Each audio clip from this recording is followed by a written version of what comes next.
باید گفت که در طول بگیم که ماها انسان میتواند که بنابر سبب کم حرکتی یا که بسیار استعمال نمودن موادهای غذایی وزن زیادتی در انسان پیدا شود که و از این وزنهای زیادتی بیرون برآمدن مست در وقت روزه گرفتن میتواند که مساعدت نماید چون که ما خوب میدانیم که وزن زیادتی فربهی این عامل‌های میباشد این شرایط میباشد که برای پیدایش هر گونه بیماری‌ها آورده میرساند برای او شخصانی که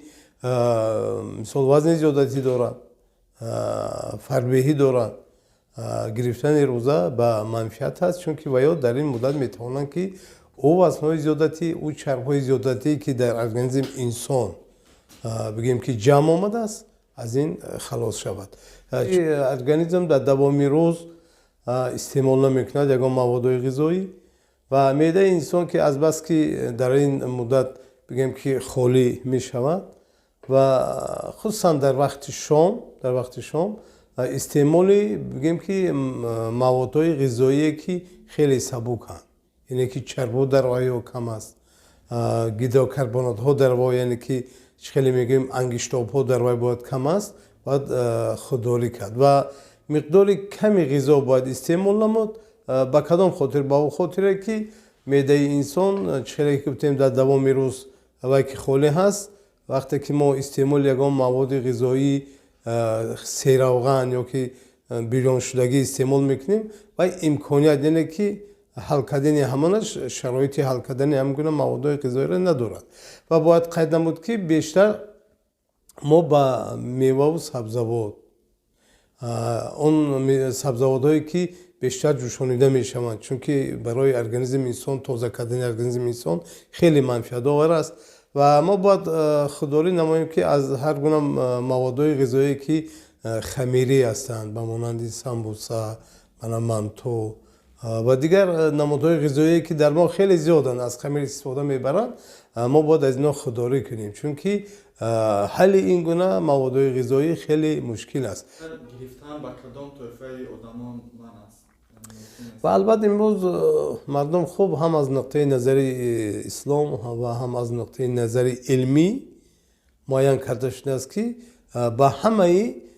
بگیم که شخصان یعنی که گرفتن روزه معمول نیست درست نیست چون که ما گفتیم در اول با اون شخصانی که در حقیقت به این نیاز دارن یعنی که حتما باید روزه گرفتنشون لازم چون که هم وزن زیادتی دارن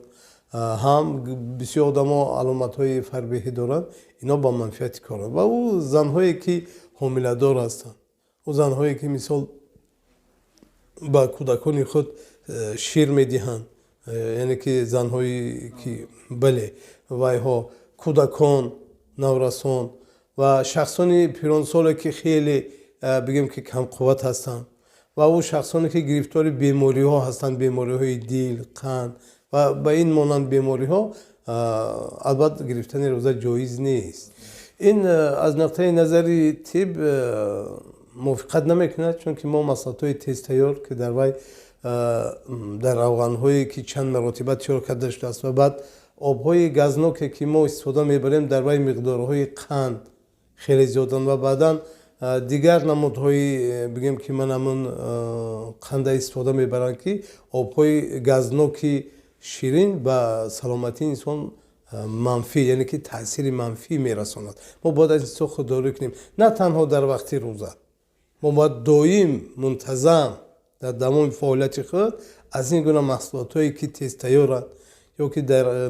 بگیم که محصولاتایی که یگام کفالتی به خطری و یا داده نمیشود در کوچه ها بسیار سودا میشود اون موادهای غذایی که معلوم نیست که استحصال کرده است که مهلت استعمال وی است ترکیب وی از چی عبارت است و او شخص فروشنده کفالتی به خطری محصولات داده نمیتواند و باید حتما خودداری کنیم و در ماه شریف رمضان بیشتر و او شخصانی که بگیم که سلامتی خود را عزیز می‌دارند و می‌خواهند که صحت سلامت باشند عموما در دوام فعالیت حیاتی خود از این گونه محصولات باید دستگیری کنند چون که در اول گفتیم мо меваву сабзавот ва ҳар гуна маводҳои ғизоӣ ватани хеле зиёд дорем.